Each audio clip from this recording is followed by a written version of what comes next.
स्वतंत्र और आजाद पत्रकारिता का समर्थन कीजिए, सच में मेरा साथी बनिए। बहुत आसान है दोस्तों, इस ज्वाइन बटन को दबाइए और आपके सामने आएंगे ये 3 विकल्प। इनमें से एक चुनिए और सच के इस सफर में मेरा साथी बनिए। तो उत्तर प्रदेश के चुनावों से ठीक पहले मोदी सरकार का बजट जो है वो सामने आ गया।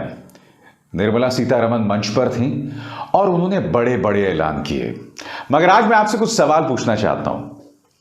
वो मध्यम वर्गीय भारतीय, वो मिडिल क्लास भारतीय जिसने मोदी सरकार के हर प्रोपेगेंडा का बढ़ चढ़कर साथ दिया, उसे क्या मिला? क्या इनकम टैक्स की स्लैब्स में कोई कमी आई? बिल्कुल नहीं। मैं आपसे पूछना चाहता हूं, मनरेगा, क्या आप जानते हैं मनरेगा के बजट में भी कटौती कर दी गई है, यानी कि गरीब के लिए भी कुछ नहीं। क्या आप जानते हैं कि कृषि क्षेत्र के लिए कोई बड़ा ऐलान नहीं है? यही नहीं, शिक्षा के क्षेत्र के लिए किसी तरह का कोई ऐलान नहीं किया गया है। देखिए, बड़ी बड़ी बातें करना, खासकर प्रधानमंत्री गति शक्ति को लेकर कि हम इंफ्रास्ट्रक्चर में ये करेंगे वो करेंगे, वो बहुत आसान है। मैं आपको याद दिलाना चाहता हूं, प्रधानमंत्री नरेंद्र मोदी अपने हर 15 अगस्त के भाषण में कहते थे, कम से कम पिछले 3 सालों में उन्होंने कहा कि देश के इंफ्रास्ट्रक्चर के लिए हम 100 लाख करोड़ लगाने वाले हैं। हर साल उन्होंने वही बातों को दोहराया, मगर हुआ क्या? कुछ नहीं। आज जब निर्मला सीतारमण तो बड़ी बड़ी बातें कर रही थी कि प्रधानमंत्री गति शक्ति योजना के लिए हम ये करना चाहते हैं, वो करना चाहते हैं, मेरा एक सीधा सवाल है। 2014 में जब ये सरकार आई थी, तब उन्होंने देश भर में 100 स्मार्ट सिटीज बनाने की बात की थी। क्या हुआ उसका? कहां गई 100 स्मार्ट सिटीज? क्या आपको अपने आसपास एक भी स्मार्ट सिटी दिखाई देती है? बताइए। देखिए, घोषणाएं बहुत आसान हैं, मगर उन घोषणाओं पर अमल, दिक्कत यह है इस सरकार के साथ। मैं आपको बताना चाहता हूं कि आज जो इस बजट का ऐलान किया गया है, इसमें प्रधानमंत्री ने अपने मित्रों का तो खास ध्यान रखा है, मगर गरीबों, मध्यम वर्गीय और किसान को वो भूल गए हैं। मैं आपको पढ़ के सुनाना चाहता हूं दोस्तों, एनडीटीवी क्या कहता है जो आपके स्क्रीन पर। वित्त मंत्री निर्मला सीतारमण ने टैक्स से जुड़ी कई बड़ी घोषणाएं की। उन्होंने बताया कि सरकार ने कॉर्पोरेट टैक्स दरों में कटौती करने का फैसला किया है।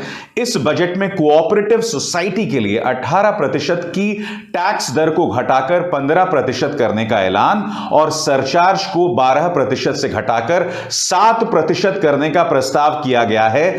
साथ ही इनकम बेस को भी 1 करोड़ की जगह 10 करोड़ किए जाने की घोषणा है।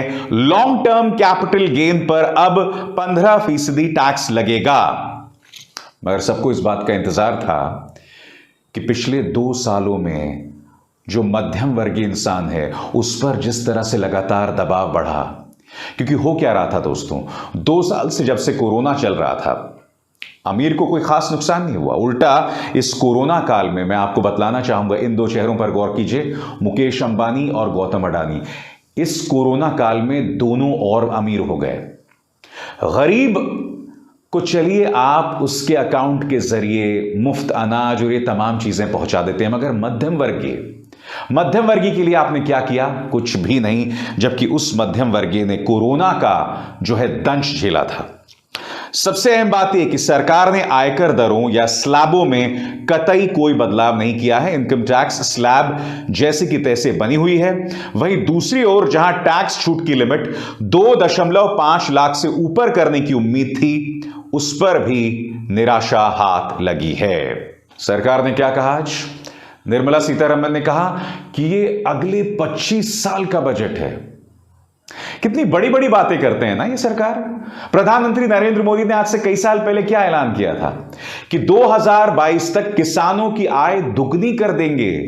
वो तो बहुत दूर की बात है, मगर किसानों को आज की तारीख में इस सरकार ने सिवाय बदनाम करने के कुछ और नहीं किया। किसानों को रौंदने के अलावा कुछ और नहीं किया। किसान को मानो खलनायक बनाने का प्रयास किया है। अब आप कह रहे हैं कि अगले 25 साल का बजट है। देखिए, दिक्कत क्या है सरकार के साथ, इनसे आप बड़ी बड़ी बातें करवा लीजिए, इनसे बड़ी बड़ी योजनाओं की बात कर लीजिए, और इनके पास फिर इनका पूरा गोदी मीडिया है जो आज बतलाने में लगा हुआ था कि पिछले 7 साल का सबसे बेहतरीन बजट है। मगर मैं आपसे सीधे पूछना चाहता हूं ना, किसान के लिए क्या है? चलिए मनरेगा की बात करते हैं। गरीब के लिए क्या है मैं आपको बतलाना चाहता हूं कि 2020-21 में मनरेगा को जो बजट मिला था वो था 1,11,169.53 करोड़। अगले साल यानी कि 2021 और 22 में यह बजट हो जाता है 98,000 करोड़। और आप जानते हैं इस बजट में और जबरदस्त गिरावट आई है। अब मनरेगा को मिल रहा है, जी हां, आपकी स्क्रीन पर 73,000 करोड़। गरीब के पेट पर गरीब को किस तरह से लात मारी जाती है, इसकी वो एक नायाब मिसाल है। मैं आपसे फिर पूछना चाहता हूं दोस्तों, ये बड़ी बड़ी बातें करना बहुत आसान है कि 25 साल का budget, 100 smart cities, 100 lakh crore, ये सिर्फ आंकड़े हैं।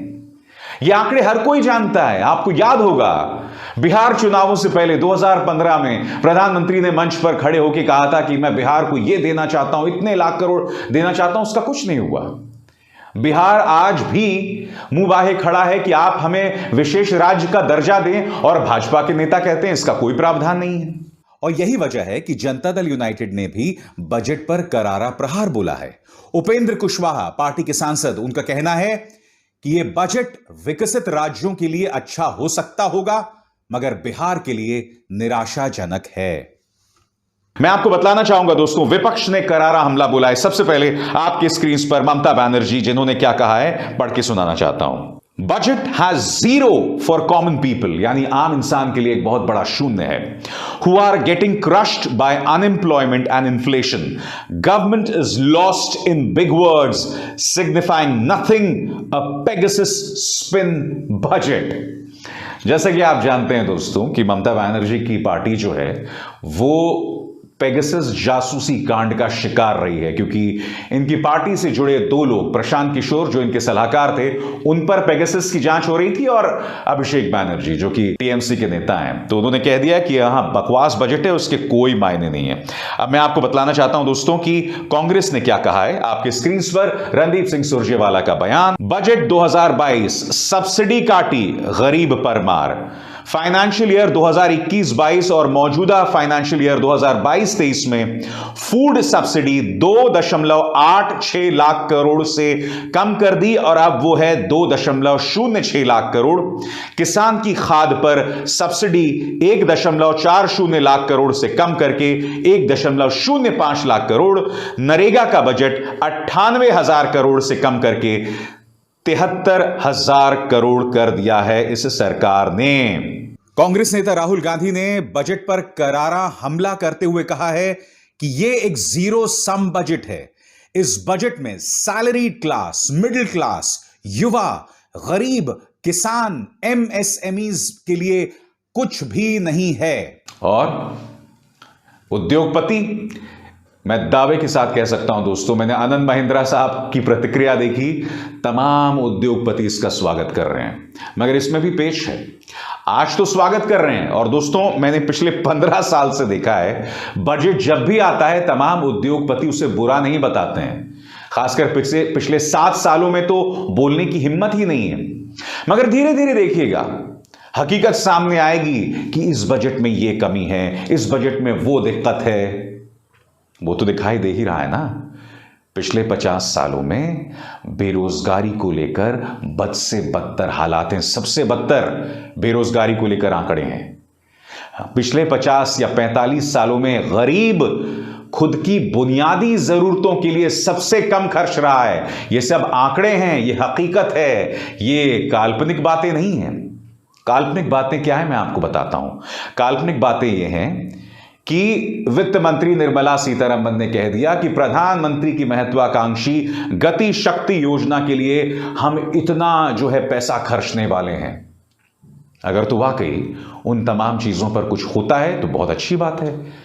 मगर इस देश ने देखा 2014 के वक्त किस तरह से 100 स्मार्ट सिटीज की बात की गई थी। आप कल्पना कीजिए ना दोस्तों, अगर स्मार्ट सिटीज को लेकर यह सरकार गंभीर थी तो स्मार्ट सिटीज के जरिए हमारे शहरों में कितने नौकरियां पैदा होती, कितने और चूल्हे जलते गरीब मध्यम वर्गीय, मगर यह सरकार उसे भूल गई। क्यों भूल गई, मैं आपको बताता हूं। क्योंकि इस सरकार के पास तमाम जरिए आपको भ्रमित करने का, और वही बात इस बजट के जरिए भी दिखाई देती है। खैर, मगर हम आपके सामने इस बजट को समझाने वाली ये बारीकियां जो है लाने की हमने कोशिश की, आगे भी लाते रहेंगे। अभिसार शर्मा को दीजिए इजाजत। नमस्कार।